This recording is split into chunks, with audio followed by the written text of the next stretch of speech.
Vamos indo ao assunto, então. O mundo grego e o seu legado. Para você compreender a história de um lugar, duas, na verdade, temos a Carol Gomes também. Isso. Obrigado, Rafa. Obrigado, Marcos. Uma coisa muito importante a ser pontuado de qualquer história do mundo, qualquer história, é você analisar onde começa uma história, correto? Você tem que pegar a geografia do lugar. Quando você entende a geografia e o clima da região, você entende como esse povo irá se comportar até certo ponto. Porque a geografia e o clima, eles dão oportunidades, mas eles dão limitações. Portanto, esse povo vai trabalhar nos limites das oportunidades. Entenderam? Bom, a Grécia ela é famosa por não ter nenhum tipo de unidade geográfica. É um relevo extremamente acidentado, com um litoral entrecortado. Um litoral entrecortado é o oposto do que a gente tem no Brasil, por exemplo. O litoral no Brasil é bonitinho, é um desenho que continua. É como se alguém pegasse um pincel e continuasse descendo ele assim. E existem poucos pontos entrecortados, que são geralmente onde foram feitas as primeiras fortalezas portuguesas. São Vicente, Salvador, Rio de Janeiro. Né? São esses as três costas mais fechadas, mais defensíveis, no caso. Como a Grécia tem um litoral muito entrecortado, é muito fácil fazer uma cidade portuária e conseguir estruturar defesas para algum tipo de invasão. Isso já é relevante. Relevo acidentado, e isso vai limitar a sua forma de agricultura. Portanto, a produção deles vai ser de videiras e oliveiras e não vai ter uso de animais domésticos para o trabalho. Por que não vai ter uso de animais domésticos para o trabalho? Já ouviram falar de movimento de manada? Traduzindo, você tem 20 vaquinhas aqui. 20 vaquinhas. Uma vaquinha vê um precipício e por algum motivo ela anda até ele e se joga. O movimento manada faz com que todas as outras 19 vaquinhas vão atrás da primeira vaquinha. Então, no começo, muitas pessoas tinham acidentes de gado, porque gado ou outros tipos de animais domésticos, é que todas elas vão se jogando do precipício e ao pouco todas vão morrendo. Então, óbvio, não dá para trabalhar com animais domésticos aqui. Animais domésticos você vai ter que deixar num lugar fechadinho e não vai poder trabalhar na plantação com eles. Eles talvez possam ser de transporte para você transportar suas mercadorias, talvez seja para a produção de leite, talvez seja para carne para as pessoas da alta sociedade. Bom, além disso, a gente vai ter um solo com muito calcário, e quando tem muito calcário, não é uma terra fofa, assim, se eu, por exemplo, pegar uma pá, eu ia até o meu jardim, começar a cavar, a terra é fofa. Eu não vou encontrar pedras no fundo, não. Tem bastante espaço para as raízes crescerem. Até porque se você vê o meu jardim, tem três árvores gigantescas. Então você tem bastante fruta, quer dizer que o solo por natureza é fértil. Eu estou falando de um solo residencial, não um solo que a terra é trabalhada. Assim, a gente trabalha um pouco, ajuda a fazer elas ficarem saudáveis e se manterem, mas, gente, a terra no Brasil é muito fértil. A terra da Grécia era nada fértil. Você precisa então de raízes rasas que não precisem de muito espaço para crescer. Então, com calcário, era isso que dava para fazer. E um solo que não é fértil. Além de que no clima mediterrâneo, ele é curioso. Como vocês já devem ter percebido, estamos no verão, mas o verão aqui chove, e chove pra caramba, né? Ontem não choveu, mas faz uns 3 dias tá chovendo pra caramba. Mas lá no Mediterrâneo, ao contrário, é um verão quente e seco. Mas, como é quente, isso dá muitas possibilidades. Ao contrário da Europa, na Europa muitos lugares são frios. Tipo, quando ele fica quente, faz tipo 20 graus. Aqui, quando faz calor, faz 40 graus. No clima mediterrâneo, que é favorável, o calor fazia tipo 30 graus. Então, eles conseguiam manter uma época de produções boas. Então, videiras e oliveiras é o que vai crescer por lá naquela região. Aqui a gente tem um mapa, só para ter uma noção do que eu quis dizer com áreas entrecortadas. Principalmente aqui no começo, ó. Deixa eu. Cadê meu apontador vermelho? Pronto. Aqui, ó. Você vê que isso aqui é tudo entrecortado. Não tem nada que é contínuo nessa Grécia. Essa península é totalmente assim, ó. E além de que estamos falando de um relevo extremamente montanhoso, acidentado e muito difícil de trabalhar. Mas é curioso que deu certo, né? Geralmente essas coisas não dão certo. Quando você está num lugar extremamente acidentado, essas coisas, as pessoas não conseguem crescer numa cidade, mas deu certo.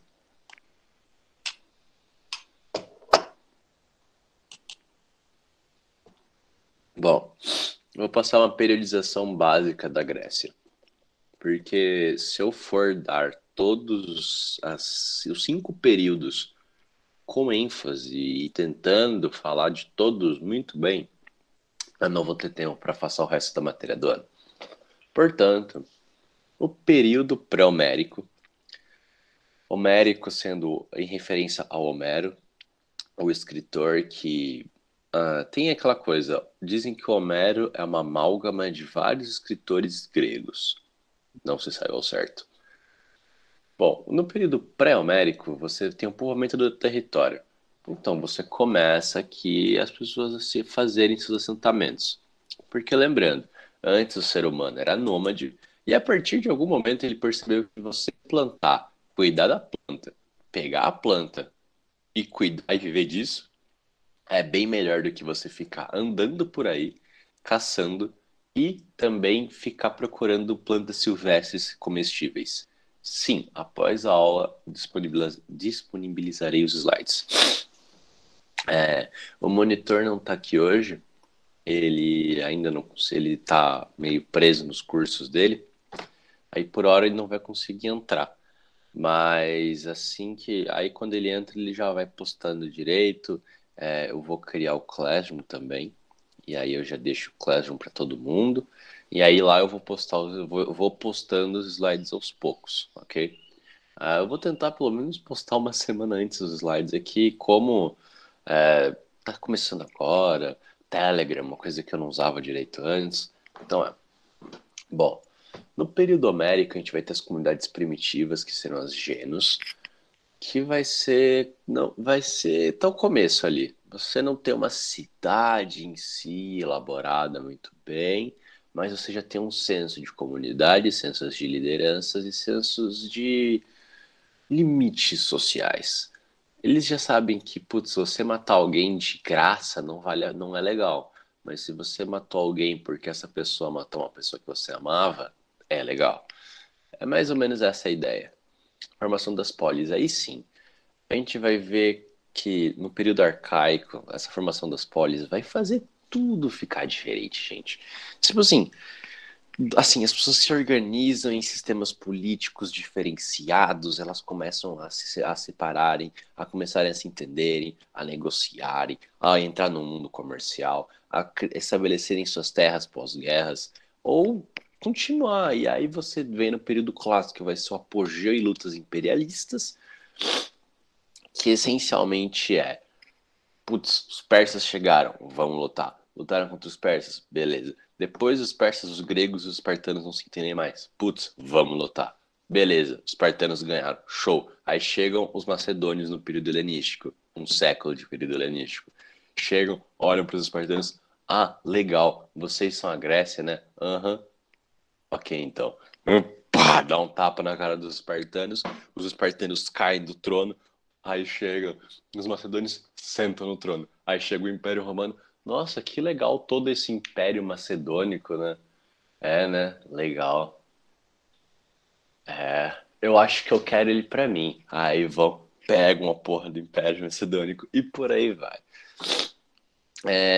Hoje em dia, a gente não vive tanto mais a era de impérios irem comendo impérios que nem Pac-Man, mas a gente não vê mais isso, mas a gente vê trocas de influências, no caso. Isso não é uma coisa que eu vou entrar no assunto porque isso não cabe a mim, mas é muito interessante de ver como que as conquistas hoje em dia são diferenciadas, e eu adoro isso. Eu acho isso genial. Religião e cultura. A gente vai ver uma mitologia ricamente desenvolvida com o passar dos séculos. Vai ter o surgimento de grandes filósofos no período clássico. O desenvolvimento da dramaturgia, onde os atores usavam máscaras, uma religião marcada por deuses e semideuses humanistas com as suas imperfeições e mensagens morais através das suas lendas. O desenvolvimento de cada deus demonstra a história do sistema dos templos e acólitos para o seu respectivo deus. Bom, uma mitologia que é ricamente desenvolvida com o passar dos séculos é bem curioso, porque a gente não tem a Bíblia da mitologia grega, a gente não tem um livro sagrado. Essa coisa de ter escrituras sagradas é muito judaica, né? Assim, eles têm as suas influências de outros povos, mas eles também são aqueles que têm muito a sério isso. Como você vai ver que cada templo tem a sua influência na sua cidade? Quanto mais influência tem a cidade, mais influência vai ter o templo e os seus acólitos.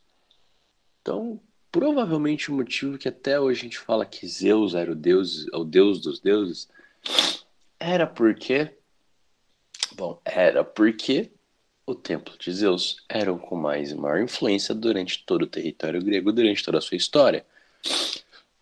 E o que acontece? Os templos de Zeus, por exemplo, eles não vão cair no momento que cai a cidade. Não, eles tomam a cidade e aí eles vão até o templo de Zeus. Aí os acólitos dos outros templos romanos vão e chegam e falam com os caras de Zeus. Eles falam e negociam. Por quê?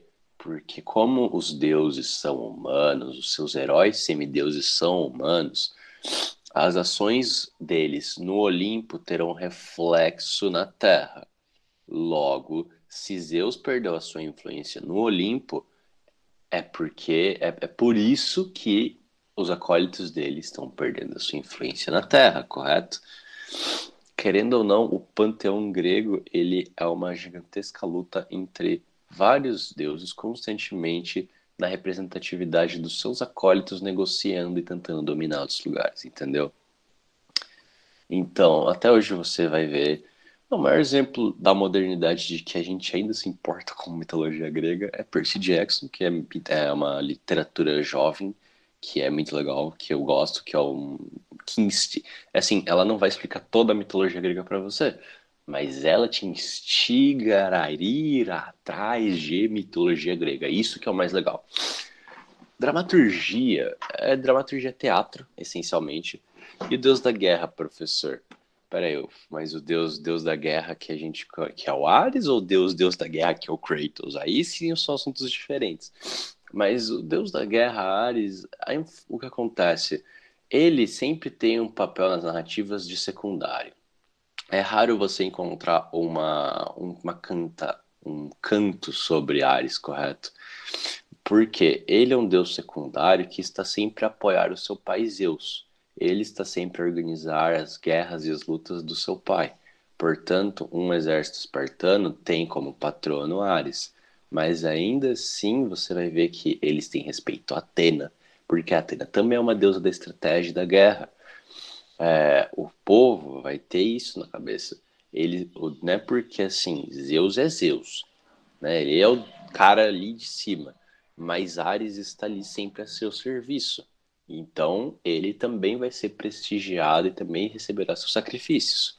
Entendeu mais ou menos a lógica? Onde eu estava? Dramaturgia. Dramaturgia é interessante porque é uma forma diferente do ser humano se expressar pela arte, correto? É a forma de você contar uma história.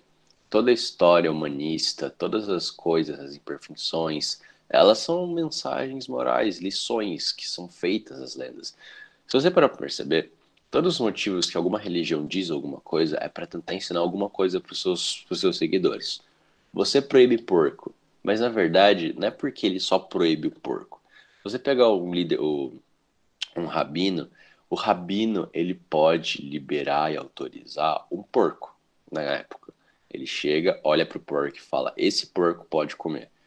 E no geral, por quê? Porcos são um animal que possui vários tipos de doença. Portanto, se você comer a carne dele e não tratar direito da carne, você provavelmente vai pegar uma doença e vai morrer. Logo, achavam que quem comia carne de porco era marcado para sempre. Mas, na verdade, o rabino tinha uma boa noção sobre a saúde em si. Todo líder religioso, tanto um acólito grego, tanto quanto um padre, um rabino, eles têm esses papéis de, além de serem líderes religiosos, eles também têm que ter um pouco de noção de saúde. Óbvio que depois, no futuro, a gente vai ver que quando você pega o padre e o médico vai ter mais noção de medicina e de como curar uma pessoa. Mas essas coisas de 2.000 anos atrás, de você falar não pode comer o porco, é bem marcadinho ali para falar, olha, não vai fazer bem se você comer isso aqui. Então, ter deuses imperfeitos é bom para uma cultura, porque eles aprendem com os erros dos seus deuses, entendeu? E dos seus semideuses, porque todos eles vão errando aos poucos. Mensagens morais através de lendas é importante, que nem a gente pode ver na Bíblia, no Alcorão, e por aí vai. Período arcaico, expansão do povo grego.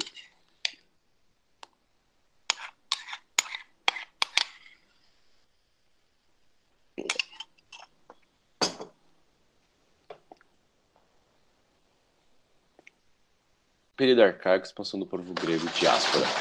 O que é uma diáspora, Daniel? Diáspora é quando um povo está centralizado num território e, por algum motivo, várias famílias e pessoas desse povo se expandem. Eles saem e vão para alguma terra inóspita e vão dominar uma terra inóspita. Geralmente por quê? Porque tem um excesso de população.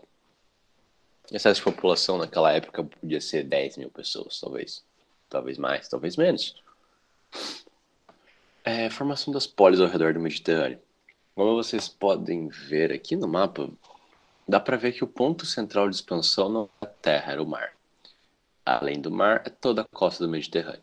Eles não iam passar e tentar explorar, porque já ia ser muito difícil a linha de suprimentos para poder manter esse tipo de viagem. Para você fazer viagens de longo alcance, você tem que ter pontos de suprimentos para você poder ir dando suprimentos para a embarcação e poder continuar a sua viagem, que nem em Portugal. Quando Portugal foi e fez essa expedição marítima através da África para chegar até a Índia, você percebe que pela costa ele vai dominando pontos e pontos e pontos e pontos, porque cada viagem eles podem ir mais longe, porque eles vão ter mais uma. Aqui é a mesma história. Eles vão se expandindo aos poucos, através de pontos centrais, digamos que estavam em Esparta. E aí eles falam, olha, não dá mais, vocês têm que ir para outro lugar. Aí beleza, eles hoje chegam aqui, putz, legal, gostei de Creta, vamos ficar em Creta, expande, expande, expande. Putz, já tá chique Creta, aí vai, manda pra Terra. Fica, vai, Rhodes, aí você vai tendo várias e várias e várias expansões. Busca por novas terras para o excesso populacional das antigas polis, como eu já havia dito. Você tem muitas pessoas numa polis só, não cabe todo mundo na mesma polis.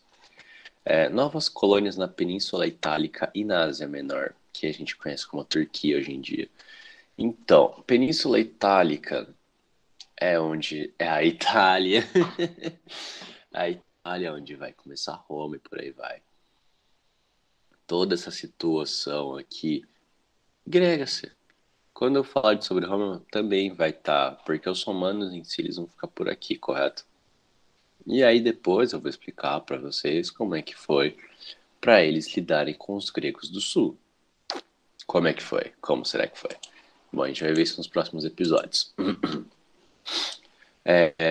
O povo feito por nativos, mas várias tribos indo-europeias como os aqueus, os jônios, os eólios e os dórios.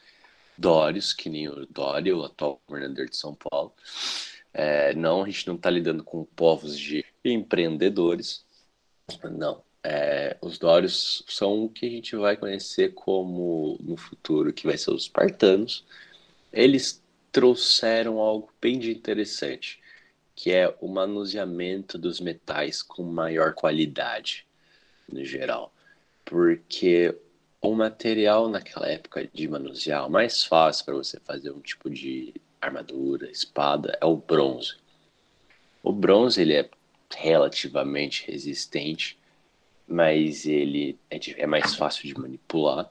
Só que se você luta contra uma espada de ferro, não vai dar muito certo, porque o ferro é melhor para lidar com as...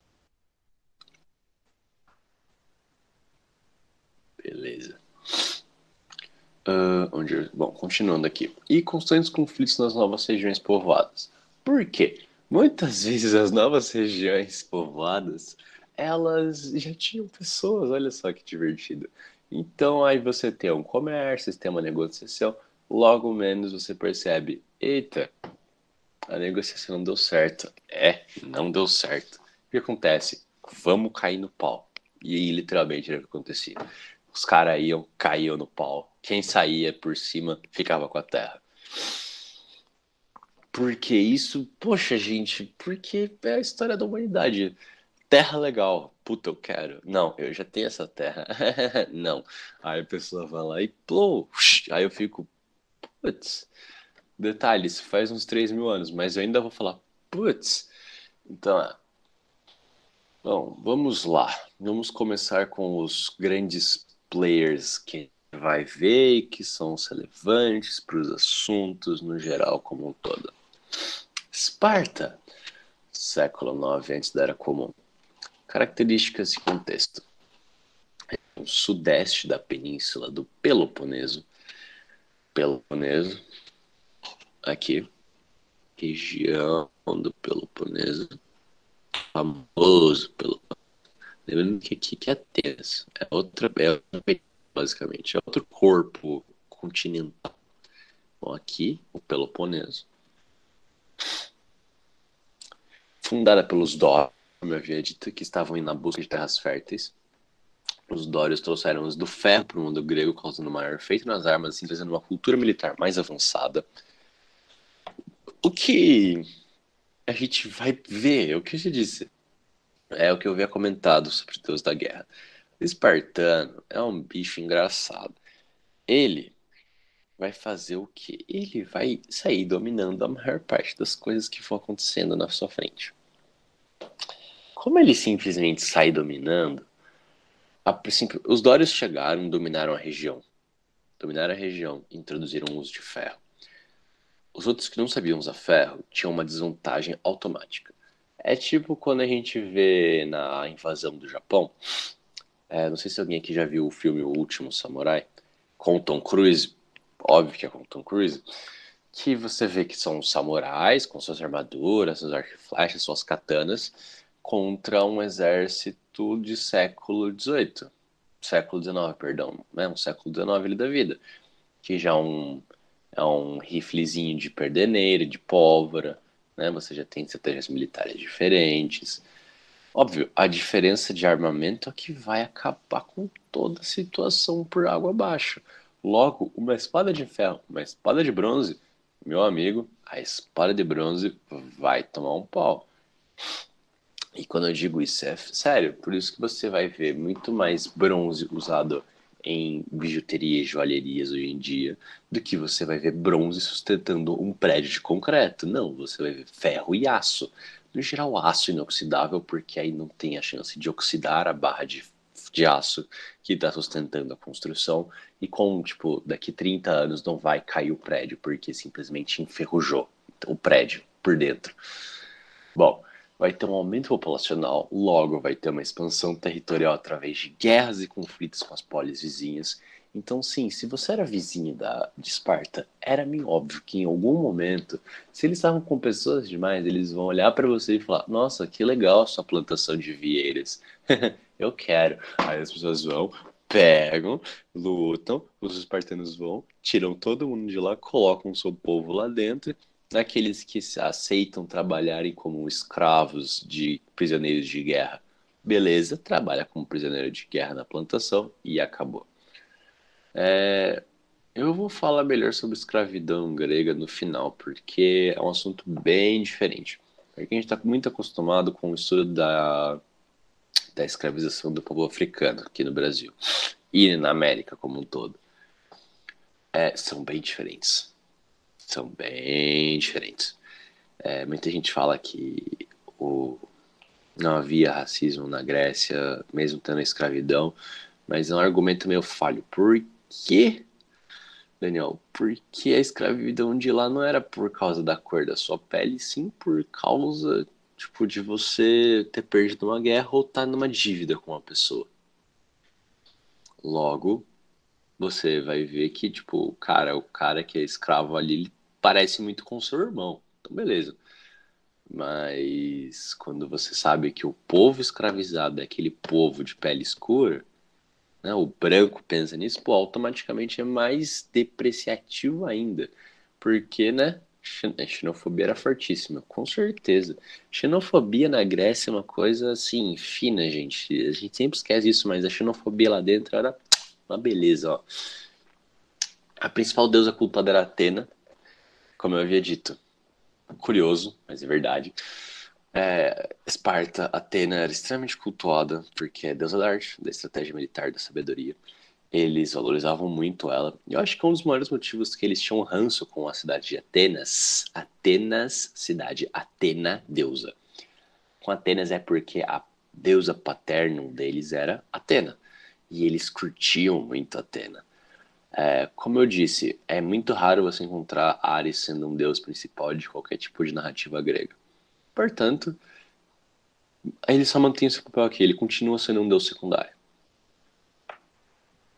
Sociedade estamental espartana. O que é uma sociedade estamental, Daniel? Sociedade estamental é uma sociedade que você nasceu em uma classe, num estamento, como diz, e você não sai desse estamento até você morrer. Logo, você não tem como subir na vida, literalmente. Os esparciatas são filhos de espartanos que receberam educação espartana, composta por políticos, integrantes do exército e ricos proprietários de terras. Só eles têm direitos políticos. O que é um direito político, Daniel? Direito político é você poder ir até a sua assembleia, ter uma voz, ter um voto e ser relevante para a sua sociedade. Periecos. Nasceu Esparciata, morre Esparciata. Nasceu Perieco, morre Perieco. Nasceu Ilota, morre Ilota. Os periecos são pequenos comerciantes e artesãos. Moram nas zonas periféricas da polis, sem educação, mas obrigados a lutar no exército caso convocados. São obrigados a pagarem impostos. Por que eles são obrigados a pagarem impostos? Por que isso é relevante, Daniel? Quem que define o imposto em Esparta? Os esparciatas. E quem é obrigado a pagar os impostos? Os periecos. E qual que é o ponto disso? O ponto disso é que é injusto pra caralho. É fato, se você não tem alguém te representando e você tá pagando um imposto que você nem teve a opinião e o piteco de poder falar, é injusto pra caramba. Então, os periecos não tinham nem o que fazer, porque eles não podiam fazer uma organização militar, porque, bom, é Esparta. Você não vai conseguir vencer um esparciata. Por quê? Porque o esparciata é treinado para guerra desde os 5 anos de idade. A mãe deu a luz para a criança não quer leite. Ele quer chegar num lobo e tirar leite da teta do lobo. Entendeu? É uma coisa de louco. O espartano geralmente é meio que ele era muito não ele não era pirado, porque espartano tem que ser centrado e focalizado na sua missão. Mas, no geral, eles são muito bons em guerra e eles não têm medo de utilizar a violência contra seus inimigos. Portanto, os ilotas que levavam uma vida miserável, obrigados a trabalhar quase de graça nas terras dos esparciatas, quando eles tentaram fazer revoltas sociais, eles não foram repreendidos, eles são massacrados pelo exército. Por quê? Porque o esparciata aproveitou isso e pegou os caras de exemplo. Falou, ó, mano, se vocês tentarem fazer alguma merda contra a gente, é o que vai acontecer com vocês. É isso aqui. Tá entendendo? E o que acontece? É exatamente o que acontece. Por que isso é tão interessante de ter uma noção? Porque você vê que é uma sociedade que é fadada ao fracasso, querendo ou não. Porque quando você vê que o poder está na mão de poucos. Deixa eu coçar aqui. Quando você vê que o poder está na mão de poucas pessoas, você automaticamente define que vai dar ruim em algum momento. Não sei em qual momento, mas em algum momento vai dar errado. E é isso. Educação espartana. Isso é irrelevante. Princípio: formar bons soldados para o exército, da idade dos 7 até os 30 anos. Sabe que a gente reclama que o recrutamento militar para homens de 18 anos é um inferno? Eu acho que na Esparta era pior, hein? Pô, com 7 anos você nem aprendeu a falar paralelepípedo e já mandam você para treinamento militar. Preparação militar. É verdade. Querendo ou não, lembrando, é exagerado no filme, 300, o filme 300 do Snyder, ele é assim, os espartanos não lutavam de tanga, eles não estavam de tanga e capa e capacete, não, isso é uma coisa totalmente poética deles.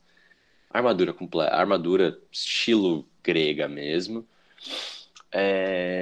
Mas aquilo no começo do Leônidas que ele treina desde criança é verdade. Não é puxar ferro que nem hoje em dia, e não é pintar árvore que no exército hoje em dia também, mas exercícios físicos, treinamento estrategista e o ensino da gramática.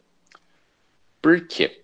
Todo soldado tem que ter noção de treinamento estratégico, porque quando ele recebe a ordem de um superior, ele tem que entender a ordem e ele tem que avaliar se a ordem está correta ou não. Porque se você só acata a ordem e você não pensa duas vezes nisso, isso quer dizer que você está confiando cegamente no cara. E tá bom, o cara pode ser bom, mas se você tem uma boa noção estratégica e sabe que o que o cara está fazendo é um erro fundamental, você tem que ir contra as ordens dele e ter os seus motivos, óbvio, e tentar a sua estratégia, de uma certa forma ou não. Ensino da gramática. Você tem que saber ler e escrever ao mínimo para você ter um conhecimento militar, para cartar ordens, passar ordens, repassar ordens. Por quê? Porque você ficar fazendo um telefone sem fio dá merda, eu lhe garanto isso. Então, por isso que ter alguém que saiba ler e escrever uma ordem é extremamente relevante.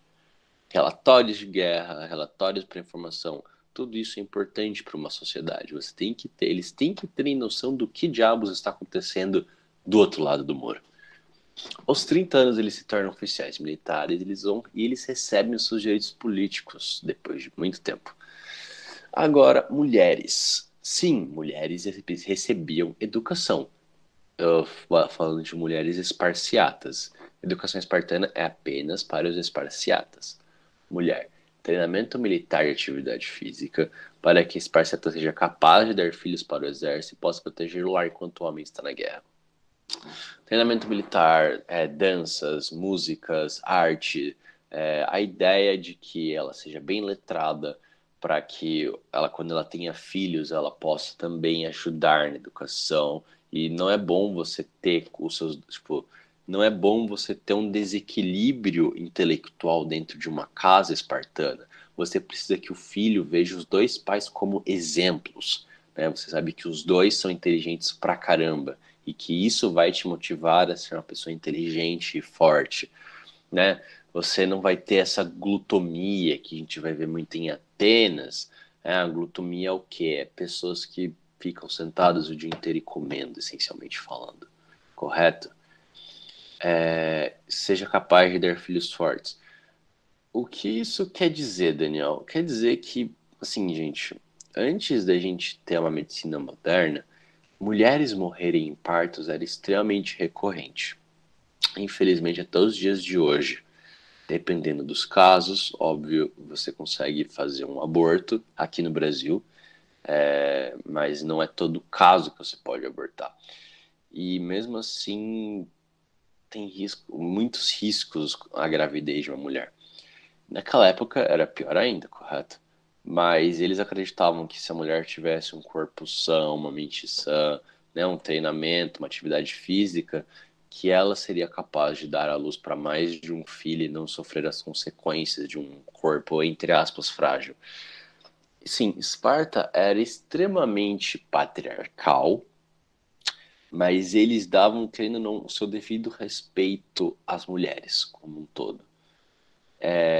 Uma coisa que sempre me perguntam, e eu acho bem curioso como esse assunto chega na boca do povo, e tá certo mesmo, porque hoje em dia é muito importante falar sobre, que é que homens espartanos, no geral, possuíam os seus amantes dentro do exército. Se dizia que se você tivesse um homem que você amava dentro do exército, você iria lutar também para proteger o seu companheiro quanto você. Mas também existe a outra linha filosófica militar, que é quanto mais emoções você tiver dentro do campo de batalha, mais fraco você se torna, porque você vai perder o controle da situação. São duas linhas de raciocínio que até hoje me intrigam e até hoje eu não cheguei a um ponto, acho que nunca cheguei a uma raiz segura de falar que realmente isso da emoção e do apego ao companheirismo é um fato. E eu também nunca cheguei nunca encontrei uma conclusão fidedigna de falar que ter desapego emocional com a realidade te faz uma pessoa mais racional e mais forte. Porque as duas parecem certas ao mesmo tempo, correto? Óbvio que uma é extremamente mais fria e uma outra totalmente poética, mas nem sempre o poético está equivocado no que lhe convém, correto?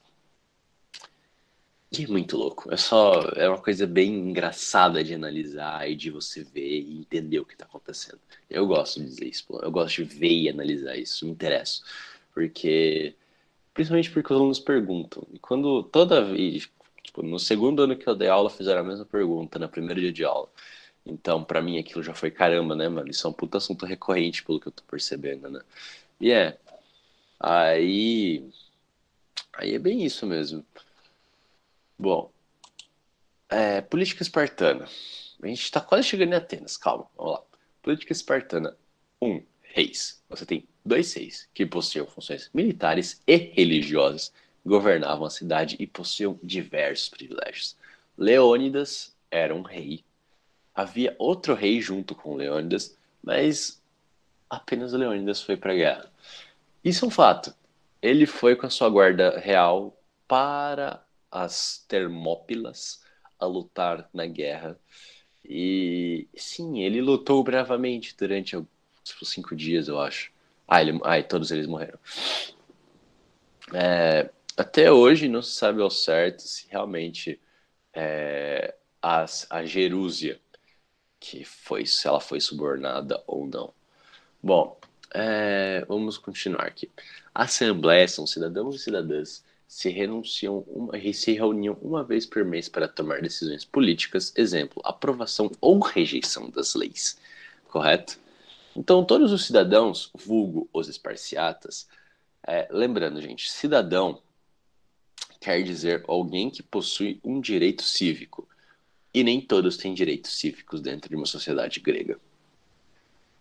Uma vez por mês para tomar decisões políticas. Então, sabe aquela coisa do Congresso que a gente tem hoje em dia, os deputados, essas coisas? Imagina que se eles não se reunissem 5 vezes na semana, eles se reunissem uma vez por mês.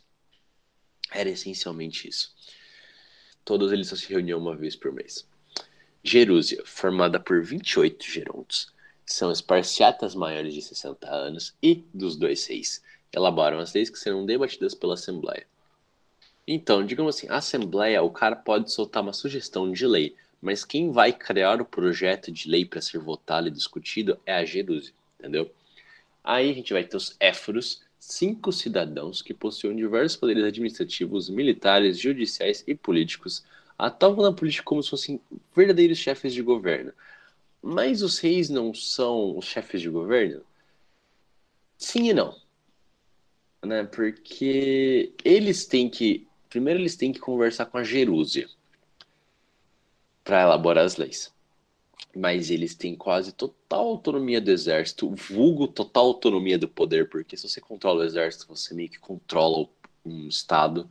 Principalmente naquela época que ter o poder do exército é simplesmente você poder cercar a cidade quando alguém não quer fazer a sua vontade e fala: ou, seguinte, faz a minha vontade, senão eu vou invadir. Vou fazer o quê, né? Mas os éforos, eles tinham poderes administrativos, isso é uma coisa relevante. Eles administravam suas relações comerciais, e eles administravam os recursos da cidade, Então eles tinham bastante controle sobre a situação até. Isso é uma coisa muito relevante de ser analisado. Atenas! Antes de ir para Atenas, alguma dúvida sobre Esparta e o que eu dei até agora, aqui para trás? Para trás?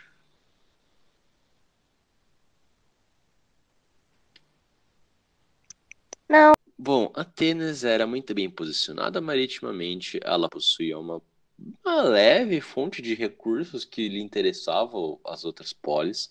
Logo, eles, pô, mano, eu tenho como levar o comércio, eu tenho o que eles querem. Top, né? É, vai pronto, negócio feito, meu irmão. Outra coisa também, pô, aquele povo ali faz uma armadura mó top, né? Puta, eu gostei da armadura deles. Mas eles nem têm como vender. Pô, se eu prestar serviço de encomenda pra eles, eles não têm como recusar, porque muitas pessoas vão querer os negócios dele. E eu posso fazer uma oferta irrecusável pro cara. Top, beleza. Chega, manda pro Clayton Stop diz o seguinte, eu acho que seria legal você vender essa sua armadura, mas lá em Creta, é uma ilha bem pequena. Quer que eu leve? Aí ele, pô, cara, muito legal. Pô, então aí a gente faz um acordo, fica com 40% dos seus lucros e você paga mais uma taxa de entrega. Aí o cara, pô, legal. Aí, pô, legal. Pô, o cara vai, vende, revende, fechou, cara. Você expande o seu comércio e, óbvio, quem lucra em cima de tudo geralmente é o cara que faz a entrega, mano.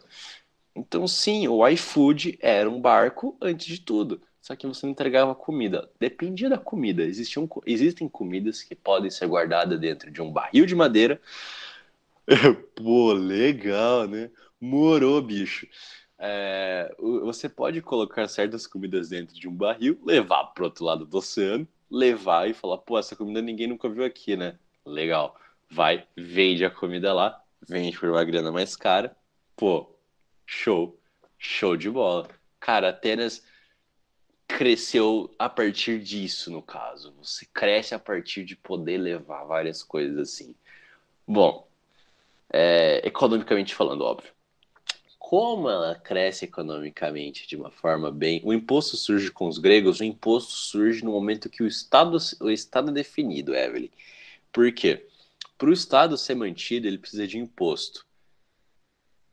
Pronto, no momento que você estabelece um Estado, você estabelece, pô, eu preciso de dinheiro para organizar esse Estado, né? O povo que vive sob o meu guarda-chuva vai pagar imposto. Então não tem uma forma certa de falar o imposto surgiu, o imposto já existia. Ele meio que sempre esteve lá. Tem três coisas inevitáveis na vida: a morte, o cocô e o imposto. Essas três coisas tipo, não tem escapatória disso na vida. Então, sim, o imposto é uma coisa, desde que surge o contrato social, a ideia de um Estado com E maiúsculo e não com E minúsculo, não o Estado de São Paulo, e sim o Estado, a organização de poder e povo, isso existe. Os professores de política, eles vão conseguir explicar melhor até sobre o surgimento de imposto e como que o imposto serve para manter um Estado vivo, correto? Centro de surgimento de novas filosofias, arquitetura e arte, é aquilo que eu falei no começo da aula. Atenas é atribuída a muitas coisas e filosofia, arquitetura e arte são as coisas mais famosas, querendo ou não. Até hoje a gente vê, pô, é que assim, a gente não tá na FAD. Geralmente, a FAD, ela é bem. Assim, a FAD é muito. Ela tem muito mais uma cara romana do que grega. Porque, sim, existem uma leve diferença entre o grego e o romano na sua arquitetura. Mas é uma ótima referência para começo de conversa. Mas lá na FAD tem umas pilastrona mó chique na porta, que é uma influência romana que vem da influência grega.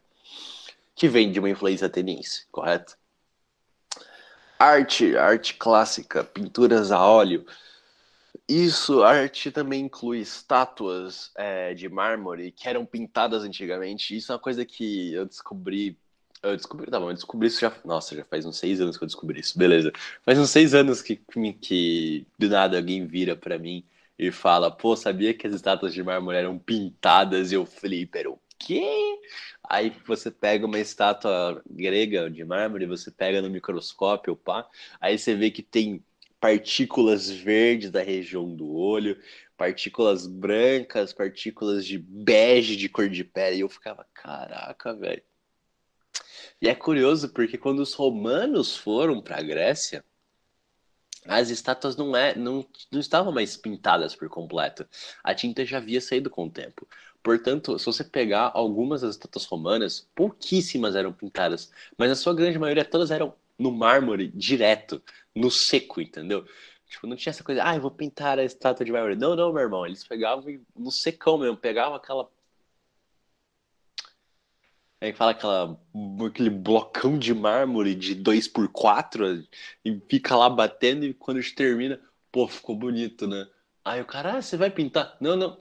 A gente nem vai fingir que os gregos faziam isso, beleza? Não, beleza, ficou melhor assim, né? É, ficou. Porque é muito feio pintado. É muito feio. Eu acho horrível de ver quando refizeram a estátua de mármore pintada, eu vi aquilo e falei, Jesus amado, deixa do jeito que tá, mano. É assustador a estátua que não é pintada, ela é assustadora. Desde que eu tenho medo de estátua de mármore que não é pintada, por causa do Doctor Who. Mas quando ela pinta, ela é feia, mano. É pior ainda.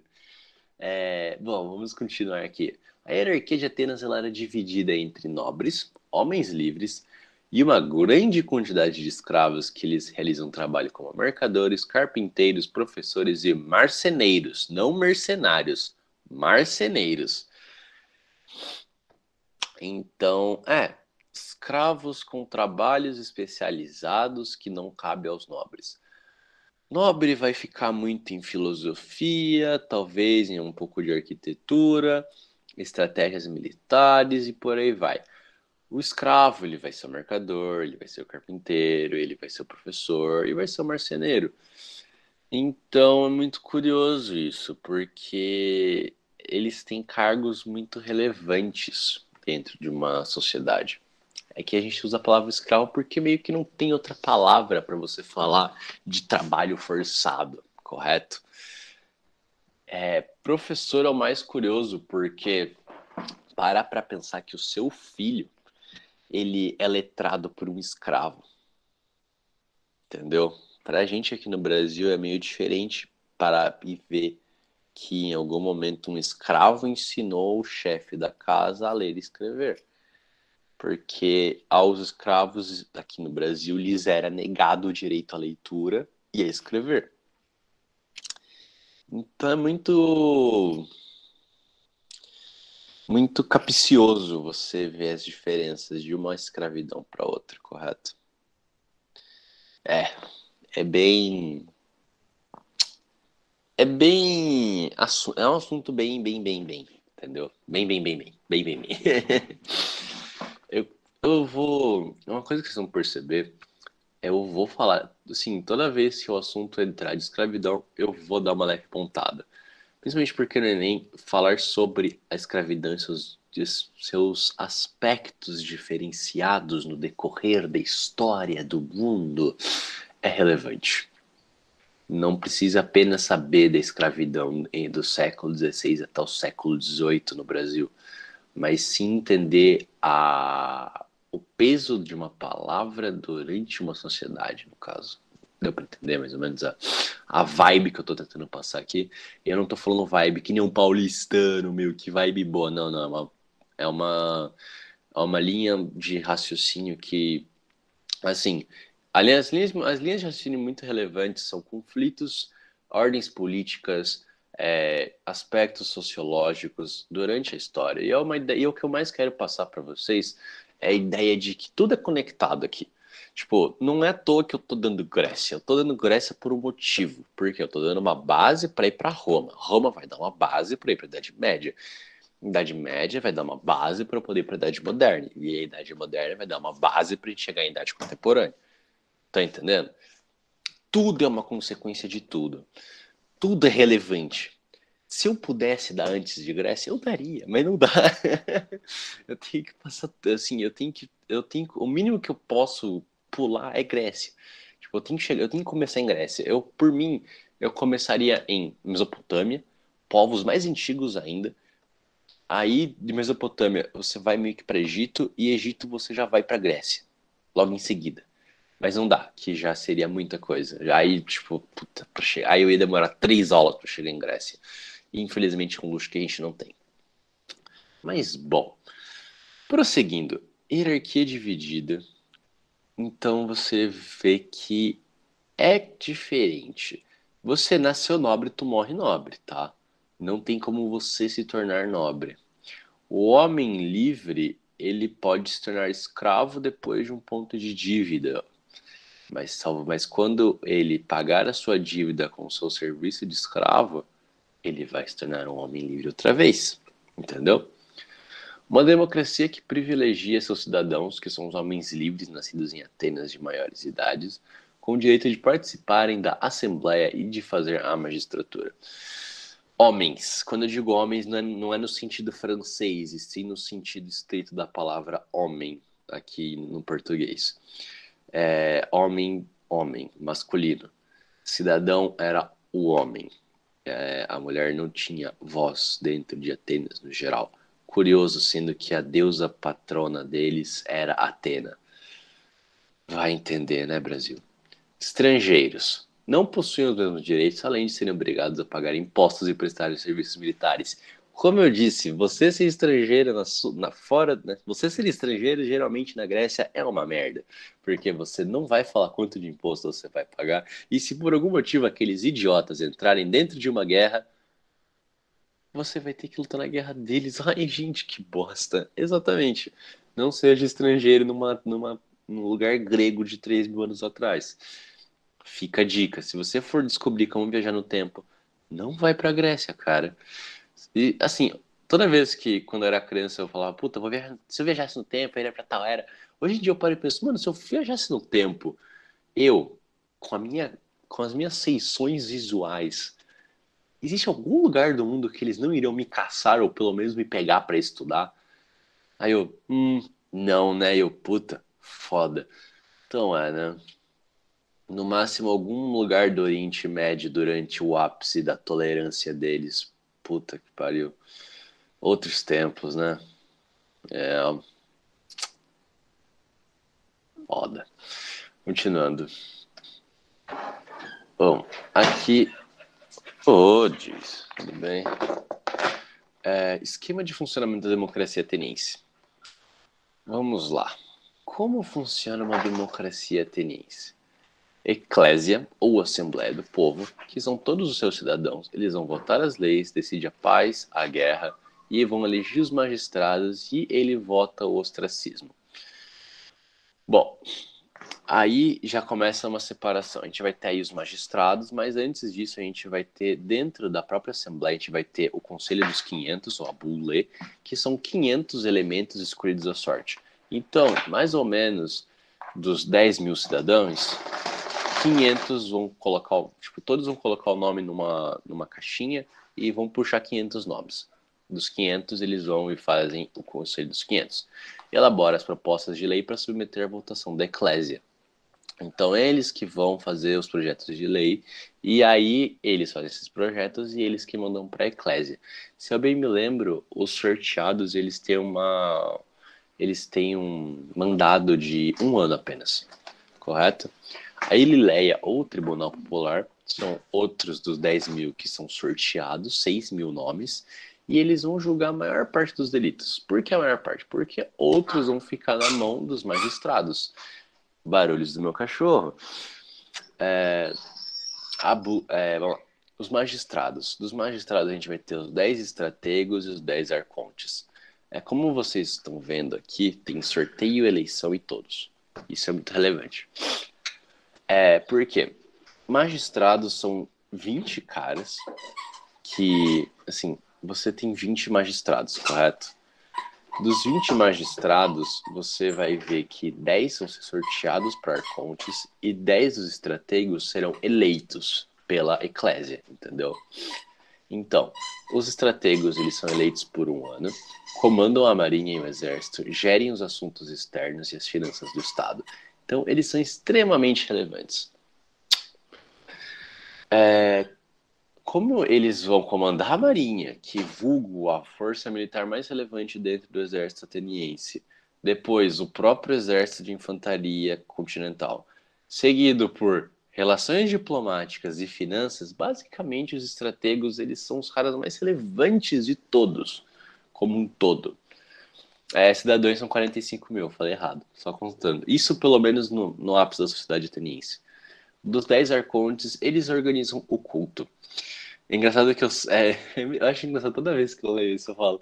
Porque eu imagino, tá os magistrados de boa, aí tem os estrategos, aí tem os arcontes. Aí quando sorteia os caras pra serem arcontes. Ai, cara, eu tô rindo.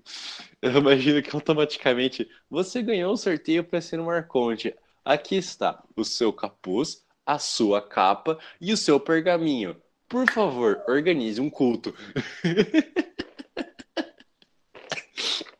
Ai, caraca. Ah, isso é muito bom, mano. Eu imagino o kitzinho Arconte, tá ligado? E aí você vira estratego, pô, dá uma caneta pro cara e pronto, tá ligado? Ele só vai ser um administrador, gerir e lidar com a maior parte dos problemas do Estado. Imagina, nem um pouco importante. Mas os Arcontes, não. Focam nos Arcontes. Ai, mas é. Ah, ai, caraca, mano. Que bobagem, mas é uma bobagem tão boa. Ai, eu me divirto. Desculpa. Continuando aqui. Então, metecos, 40 mil.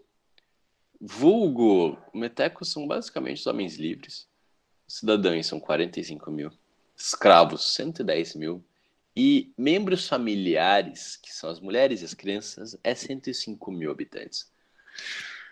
Então tem gente, assim, é menor que Sorocaba? É menor que Sorocaba. Mas pare e pensa pro tamanho de Atenas, como isso daí já é grande pra caramba. Então Educação de Atenas. Eu gosto de dar tanto educação espartana quanto ateniense para dar um aspecto que diferencia ambas. Era tanto escravo que o comum era ter uns 5 por casa. Você parar aí na proporção, sim. Às vezes até uma pessoa livre tinha escravo. Era muito raro, obviamente, mas existia sim esse estilo de situação. Educação de Atenas. Enviados a mestres para que aprendam a ser cidadãos políticos, polidos, perdão, e intelectuais. Aqui a gente já vê uma gigantesca diferença entre foco no que os caras querem, né? Entre Esparta e Atenas. Ler e escrever enquanto enquanto tempo tinha esse sorteio? Um ano, mais ou menos. Se a minha memória não me falha, é um ano que eles fazem o sorteio de Buleu, de Lileia e de Arcontes. Estrategos são eleitos.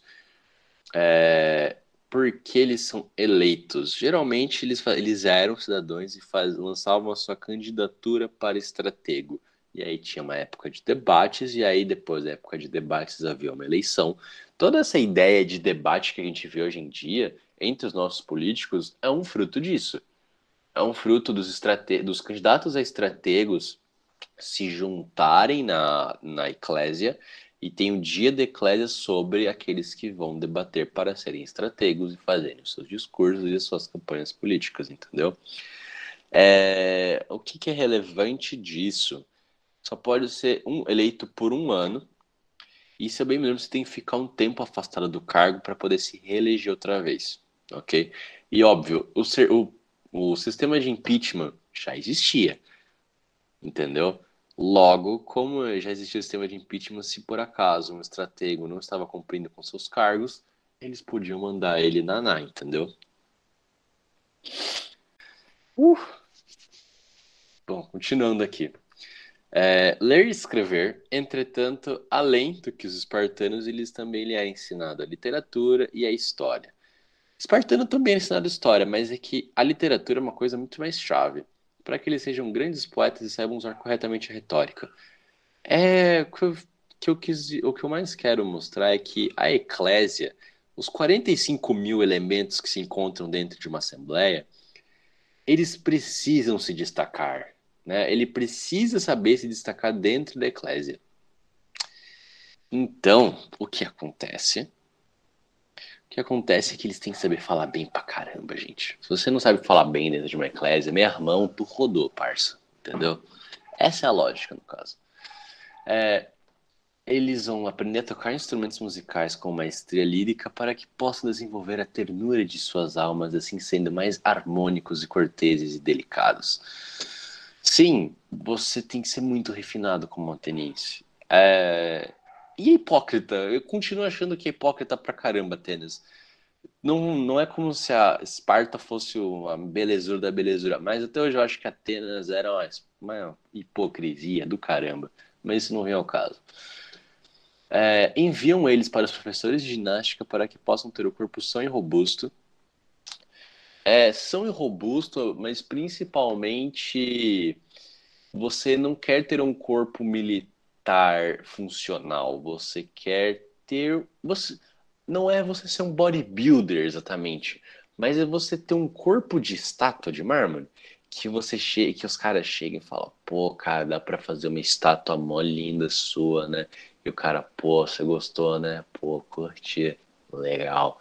Os espartanos, eles tinham seus corpos belos e fortes e militares, mas ainda é militar, não é tão um aspecto.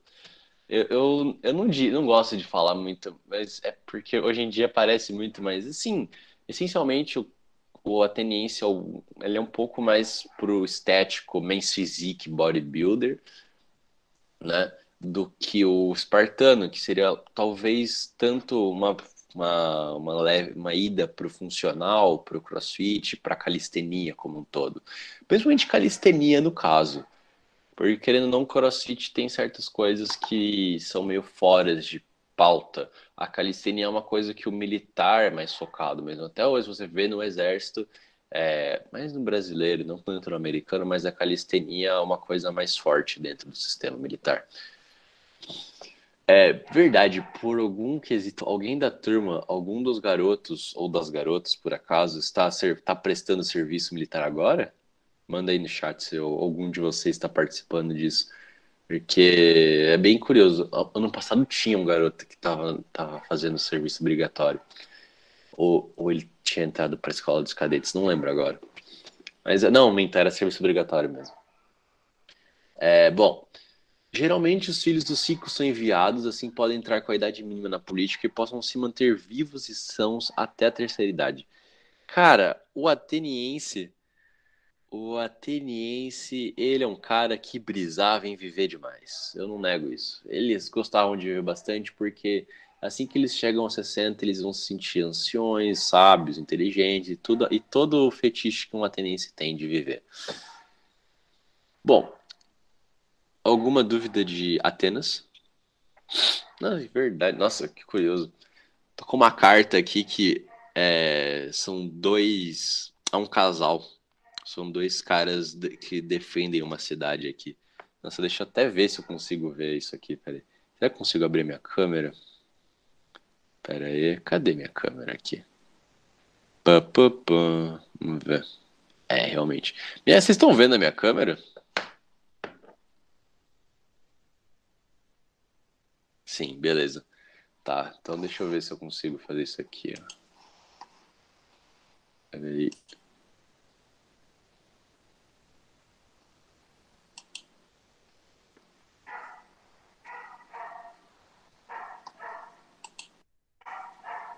Aqui, ó. Não sei se dá pra ver. Deixa eu ver se foca. Focou? Uma arte levemente de estilo grego. Com essa armadura, ela tá exagerada, ela tá um pouco mais fantasiosa do que uma armadura grega em si seria. Mas se você perceber nos fundos, você consegue ver aquilo que é uma representação da estátua do gigante de Rhodes, né, o Colosso de Rhodes. E sim, é bem interessante isso. Continuando. Período clássico, apogeu as grandes guerras. Eu acho que eu vou deixar as dúvidas para os últimos 10 minutos, beleza? Agora eu vou dar um gás aqui para os próximos 20 minutos para ver se eu consigo já finalizar pelo menos as guerras médicas como um todo. Vamos lá. Período clássico, apogeu e as grandes guerras, correto? Guerras médicas acontecem entre 500 e 479 antes da Era Comum, período no qual várias polis gregas se uniram para enfrentar os persas. Os persas. Quem são os persas hoje em dia, Daniel? Os persas se encontram hoje em dia onde seria o Irã, hoje em dia. Os persas antigamente tinham sua própria religião, uma religião politeísta, pá, pá, pá, pá. Chegou o movimento do Islã, dominaram toda a Pérsia, dominaram a Pérsia, mas os persas em si continuam, né? A gente fala que a gente evita falar persa dentro do Irã, porque tem momentos que você está dentro do Irã e você não está lidando com uma pessoa etnicamente persa. Então, às vezes, quando você está no Irã, é só tentar você chamar ele de iraniano do que de persa. Eu aprendi isso muito conversando com iranianos quando eu estava estudando fora do país. Então fica a dica, se por algum motivo assim, primeiro de tudo, não chame automaticamente ninguém de árabe. E, e uma dica, na minha sala tinham 5 Mohamedes, então existe uma chance alta do cara se chamar Mohamed, mas não se arrisca no Mohamed. Fica a dica também. É, Se você encontrar, você pergunta o nome da pessoa e você pergunta de onde ela é, que é mais safe. Joga no safe que é game ali, tem chance de vencer. Continuando, guerras médicas, conflito contra os persas. Resultado do conflito. Atenas é a maior polis, cria a Liga de Delfos. De Delos, perdão. Delfos é a ilha do profeta. Do oráculo, quer dizer, perdão. Cidades costeiras, e assim recebendo vários impostos de outras cidades-estado. Começa o atrito entre os atenienses e os espartanos, levando Esparta a criar a Liga do Peloponeso, que são as cidades continentais, e o início do século de ouro na democracia do Péricles em Atenas. Cara, Péricles, a primeira vez que me deram essa aula, eu imaginei o Péricles mesmo, com um cavaquinho assim, chegando no templo da Atena Paterno, que fica em cima da montanha, que vê toda a cidade de Atenas. Consegui ele com a camisa azulzinha dele, com as risquinhas assim, e ele com o cavaquinho tocando assim pra Atenas. Nossa, cara. Nunca ia ter o Periclão, cara. Periclão, símbolo da paz, mano. Que a pomba branca é o símbolo da paz. Que nada, velho. Manda o Periclão, mano. Ele resolve todos os problemas. Ele é o maior bardo que existe, cara. Ele é o ícone dos bardos. Poxa, cara, minha meta de ter um personagem de RPG é chegar ao nível do Pericles. Pena que eu nunca deu certo os meus bardos. Todos eles morrem no começo. Bom, Bom, então, Atenas vai criar a Liga de Delos, de cidades costeiras como um todo, e a Esparta vai ter a Liga do Peloponeso, que são cidades continentais como um geral. Início do século de ouro na democracia do Péricles é interessante, porque como várias polis pagam impostos para Atenas, Atenas está com muito dinheiro sobrando. Logo, Periclão vai chegar lá. Lembrando, não é um século inteiro de ouro, tá? Porque, afinal de contas, o Péricles ficou no poder, tipo, 20, 15 anos por aí. O Periclão de Atenas, tá? O Periclão, ele tava com muito dinheiro. Logo, ele pôde investir muito em arte, arquitetura, e a cidade de Atenas ficou foda de novo. O que acontece? Eles tiveram que recuar de Atenas, e aí eles pegaram todas as comidas, tudo que era de relevante, partiram de Atenas quando os persas chegaram em Atenas. Aí o Caraca, não é Ramsés. Ramsés é o irmão adotado do Moisés, caraca. Do Moisés, não. Isso, do Moisés. Qual que era o nome do... Xerxes segundo. O Xerxes segundo, o filho do primeiro Xerxes, que morreu nas primeiras guerras médicas, ele conseguiu chegar em Atenas, né? E, pô, cara, ele destruiu a cidade inteira. E aí, com o dinheiro da Liga de Delos, eles conseguiram reconstruir Atenas. Mapas das guerras médicas. Bom, gente, é muita coisinha aqui o mapa. É mais ou menos porque assim, eu não posso focar na guerra em si, eu não posso falar de guerra, de batalha, batalha, batalha, porque senão a gente tem um problema muito sério, que é a gente entrar num assunto que não é tão relevante. O mais importante é entender as consequências dos conflitos no geral. Infelizmente, quando a gente chegar em Idade Média, eu posso falar um pouquinho mais de batalhas, porque eu gosto de Idade Média. Eu sou meio nojentinho nisso, porque muitas pessoas falam que a melhor parte é falar das guerras mundiais, mas não, cara, pra mim, Guerra dos 100 Anos é uma coisa que nunca perde o poder. Continuando aqui. Guerra do Peloponeso, que já é seguido. Guerras médicas, beleza. As guerras médicas criam um leve desequilíbrio entre Atenas e Esparta. Atenas e Esparta já tinham um conflito bem fofo, né, antes, e isso aumentou mais ainda. Por quê? Porque quem saiu como herói da guerra médica foram os atenienses, né? Tipo, os espartanos tinham um trabalho, aí os filhos da puta não concordaram de fazer o trabalho, o rei deles foi sozinho, morreu lutando. Esparta teve que depois ir lutar contra sozinha, perdeu sozinha. Aí Atenas chegou junto com Esparta, só assim eles venceram. Meu irmão, aquela sociedade que era extremamente. Então é isso. Então, a Liga de Delos de Atenas contra a Liga do Peloponeso. Quebra total da hegemonia ateniense, impedindo uma possível unificação das polis em um estado só. O plano de Atenas com a Liga de Delos era criar um governo central para orientar e liderar todas as polis gregas.